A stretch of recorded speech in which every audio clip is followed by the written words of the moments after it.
इस्रो ही भारताची एक अधिकृत स्पेस एजन्सी आहे. इस्रो ही जगातल्या सर्वात मोठ्या आणि सर्वात महत्त्वाच्या काही स्पेस एजन्सीज पैकी एक आहे. इस्रोची जर तुलना कुणाशी करायची असेल तर ती अमेरिकेच्या नासा बरोबर, रशिया, चीन आणि जपान यासारख्या देशांच्या स्पेस एजन्सीज बरोबर केली जाते.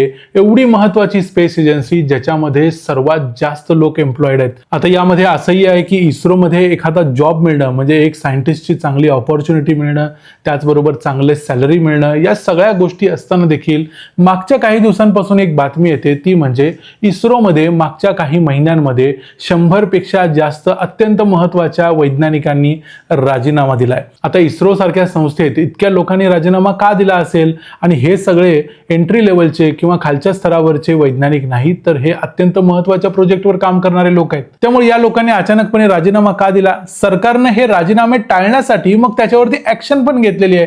मग ती ऍक्शन काय घेतलेली आहे? नेमकं इस्रोमध्ये काय चाललंय? सगळं काही ठीक आहे की काहीतरी बिघडलंय? ते बघूया आजच्या या व्हिडिओमध्ये. मी आहे रणजित यादव आणि तुम्ही पाहताय द मराठी बाणा.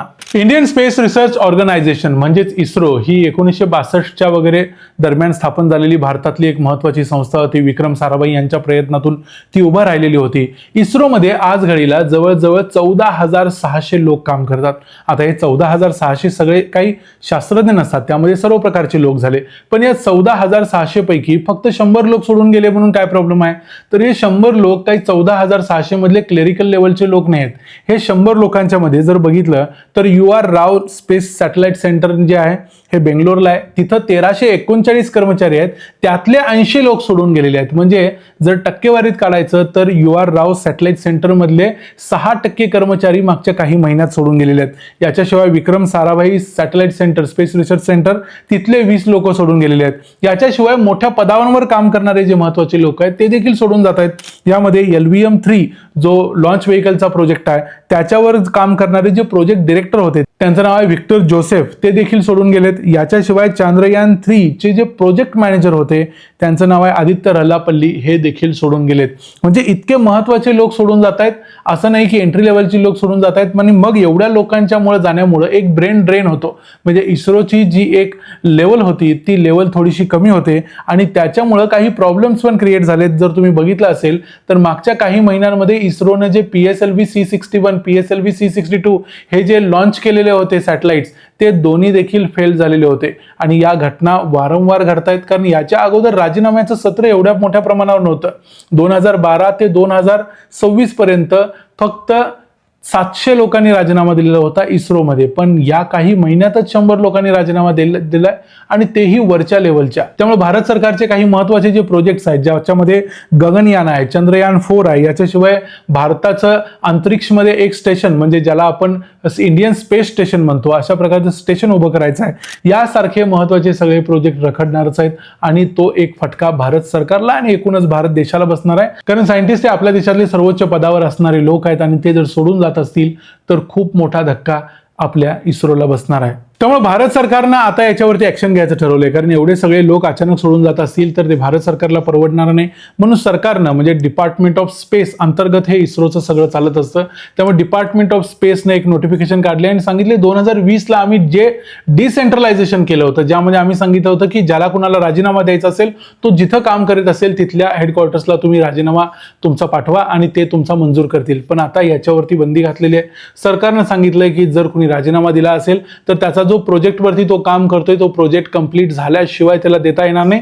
दुसरी गोष्ट म्हणजे त्याचं जे अप्रुव्हल आहे ते डिपार्टमेंट ऑफ स्पेस कडून म्हणजे एक प्रकारे भारत सरकारकडून दिलं जाईल आणि मगच तो माणूस सोडून जाऊ शकेल, अन्यथा त्याला सोडून जाता येणार नाही.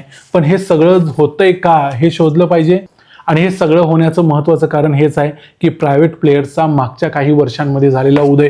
प्रायव्हेट प्लेयर्स म्हणजे काय? तर सुरुवातीला भारतामध्ये इंडियन स्पेस रिसर्च ऑर्गनायझेशन म्हणजे इस्रो ही एकमेव संस्था होती या स्पेस रिसर्चमध्ये काम करणारी. दुसऱ्या कोणाला करता येत नव्हतं, तसा नियम होता किंवा तसा कायदा होता. आता झालंय असं की प्रायव्हेट प्लेयर्सना सरकारने याच्यामध्ये एंट्री दिलेली आहे. त्यामुळे 2014 साली आपल्याकडे फक्त एकच कंपनी होती जी प्रायव्हेटमध्ये होती, स्पेस रिसर्चमध्ये काम करत होती. आज घडीला 2026 मध्ये 400 कंपन्या आहेत आणि या 400 कंपन्यांचं एकूण व्हॅल्युएशन म्हटलं तर जवळजवळ 8 ते 9 बिलियन डॉलर्स एवढा आहे. आणि असं म्हटलं जातं की 2030 मध्ये हा 400चा आकडा 1000च्या वर जाईल आणि एकूण या सगळ्याचं व्हॅल्युएशन 40 ते 50 बिलियन डॉलर्स पर्यंत जाऊ शकतं. त्यामुळे ही इंडस्ट्री प्रचंड मोठी इंडस्ट्री होणार आहे. आणि एवढ्या मोठ्या इंडस्ट्रीमध्ये मग एवढे वैज्ञानिक येणार कुठून? कारण सायंटिस्ट काय आपण एवढ्या वर्षामध्ये तयार करायचं इतका महत्वाचं असं वाटलं नव्हतं आपल्याला. त्यामुळे जे सायंटिस्ट होते ते सगळे इस्रोमध्ये जायचे किंवा आणखी काही ठिकाणी जायचे किंवा मग दुसऱ्या क्षेत्रात जायचे, कारण स्पेस रिसर्चमध्ये काम करता येत नव्हतं. आता या लोकांना देखील सायंटिस्ट पाहिजेत, म्हणजे या प्रायव्हेट कंपनीजमध्ये आणि या इस्रोमध्ये ते भरपूर आहेत. मग या इस्रोमधल्या सायंटिस्टनाच तिकडे घेतलं जातंय आणि त्यांना भरपूर पगार दिला जातोय. असं म्हटलं जातं की एंट्री लेवलला इस्रो सारख्या संस्थेमध्ये जिथं 1 लाख 1.5 लाख रुपये पगार मिळतोय तिकडे त्याच्या 3 पट पगार मिळतोय. याच्याशिवाय काही महत्त्वाच्या पदावरती जे डिरेक्टर मॅनेजर पदावरती जे लोक काम करतात त्यांना काही कोटींमध्ये देखील याच्यामध्ये पगार मिळतोय. त्यामुळे अर्थातच जे इस्रोमध्ये काम करणारे लोक आहेत ज्यांनी 20-20 वर्ष नोकरी केले ते सगळं सोडून आता प्रायव्हेट कंपन्यांच्याकडे वळत आहेत आणि प्रायव्हेट कंपनीमध्ये जाऊन चांगला पगार देखील मिळवत आहेत आणि चांगलं काम देखील करतायत. स्कायरूट एरोस्पेस, त्याच्याशिवाय पिक्सेल नावाची जी कंपनी आहे जी बेंगलोरमधून काम करते, अग्निकुल कॉस्मॉस, बेलाट्रिक्स एरोस्पेस यासारख्या काही महत्त्वाच्या कंपन्या आहेत ज्या प्रायव्हेट सेक्टरमध्ये सध्या या स्पेस रिसर्चमध्ये काम करत आहेत आणि जिथं भरपूर मोठे मोठे पे पॅकेजेस मिळत आहेत. जे लोक सोडून गेलेत ते सगळे याच कंपन्यांमध्ये गेलेले आहेत. त्यामुळे सरकारनं इस्रोला सपोर्ट होण्यासाठी प्रायव्हेट लोकांना, प्रायव्हेट सेक्टरला एक प्रकारे बळ दिलं आणि त्यांना वरती काढलं.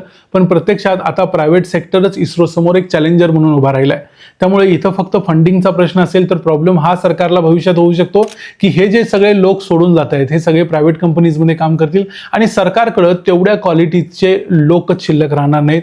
ही शक्यता होऊ शकते, कारण प्रायव्हेटमध्ये प्रत्येक माणसाला योग्य दाम दिला जातो आणि त्याच्या जीवावर ते त्यांना घेऊ शकतात.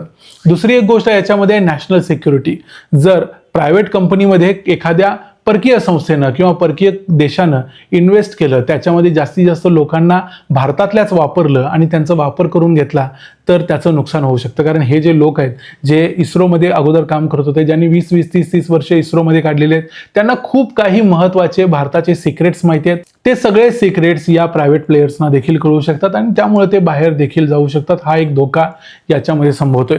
याच्याशिवाय भारत सरकारनं यामध्ये मग नेमकं काय करायला पाहिजे, तर भारत सरकारनं इस्रोसारख्या संस्थेमध्ये जे पगार आहेत ते वाढवले पाहिजेत आणि त्याला प्रायव्हेट सेक्टर बरोबर कम्पीट केलं पाहिजे. स्पर्धात्मक असे पगार दिले पाहिजेत. अगदी 1,00,000-2 लाख मध्ये जर तुम्ही शास्त्रज्ञांना खेळवत असाल तर ते शास्त्रज्ञ सोडून जाऊ शकतात.